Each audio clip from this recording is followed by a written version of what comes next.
Palestine during the British Mandate, 1920 through 1939. The first part of this video will address the growth of the Yishuv, the Jewish settlement in Palestine, during this period. The second part of the video will trace the growth of tensions between the Jews and Arabs, as well as between the Jews and the British during this time period. We last spoke about the Yishuv in connection with the first and second Aliyot. World War I brought the second Aliyah to an end.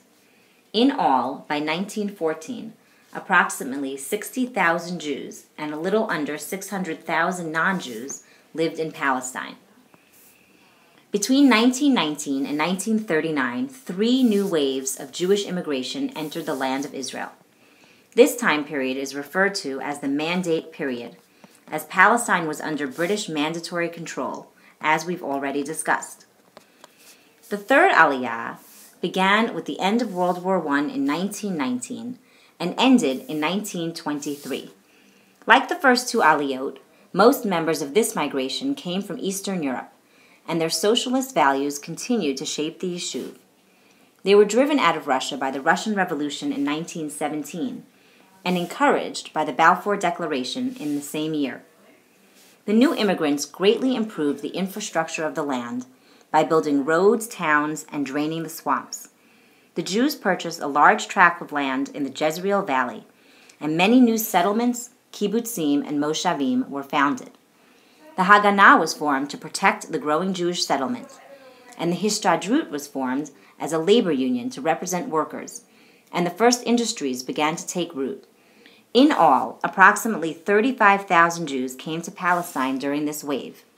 In contrast to the first 2 Aliyot, most members of the third Aliyah stayed in Palestine as conditions were improving. The fourth Aliyah spanned the years 1924 to 1928. The 67,000 Jews who came during this Aliyah were driven out of Poland by new economic restrictions. They were also prohibited from entering the United States due to immigration quotas in 1924. Palestine was an attractive option.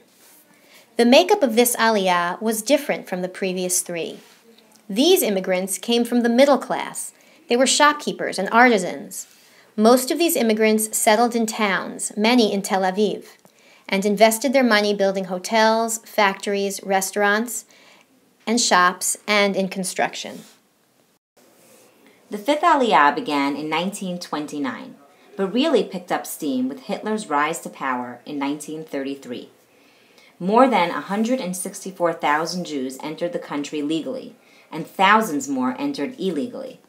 This illegal immigration was called ha'apalah, and was a result of British imposing restrictions on Jewish immigration.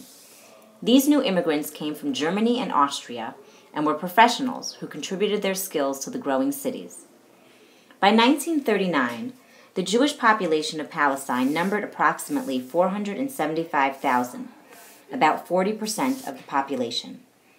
Throughout this period, the Arab population increased significantly as well. The growth of the Yishuv provided economic opportunities for Arabs, who flooded into the region and worked on Jewish agricultural settlements.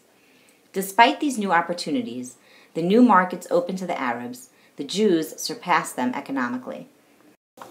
Part 2. Growing tensions.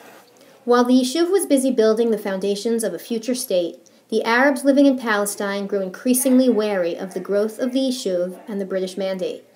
The Jews embraced the British Mandate as they believed it would lead to the fulfillment of the promise of the Balfour Declaration and eventually to a Jewish state. The Arabs, however, viewed the mandate with suspicion. Arab riots, known as the Nebi Musa riots, broke out in Jerusalem in 1920. In reaction to the riots, defense organizations of the Yishuv came together to form the Haganah. The Haganah was immediately outlawed by the British. More Arab riots broke out in 1921 in Jaffa and spread to other areas. There was a horrible massacre. 88 people were killed and 238 wounded. In response to the riots of 1920 and 1921, the British issued the first of 3 white papers. The White Paper of 1922, also called the Churchill White Paper, reiterated the promise made in the Balfour Declaration to create a Jewish homeland in Palestine. The British also reassured Arabs that the Jews would form their homeland in a part of Palestine. They would not take over the entire country. The British Mandate in the Middle East legally came into effect in 1922. At this time, the British partitioned the region into two areas. West of the Jordan River was placed under direct British rule. The east side of the Jordan was placed under the rule of the Hashemite family, and a semi-autonomous nation called the Hashemite Kingdom of Transjordan was created. Many believed that by giving the Arabs the land to the east, the British were fulfilling their promise from the Hussein-McMahon letters, and the territory to the west of the Jordan could be granted to the Jews for their homeland. New riots broke out in 1929, sparked by an incident at the Western Wall, and led by Haj Amin al-Husseini, the Grand Mufti of Jerusalem. 133 Jews were killed and 399 wounded. At first, the British condemned the Arabs.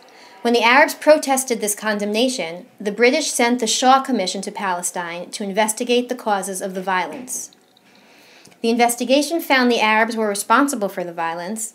However, it justified it by claiming that Jewish immigration and land purchases were suffocating the Arabs. The Arabs worried about their national aspirations.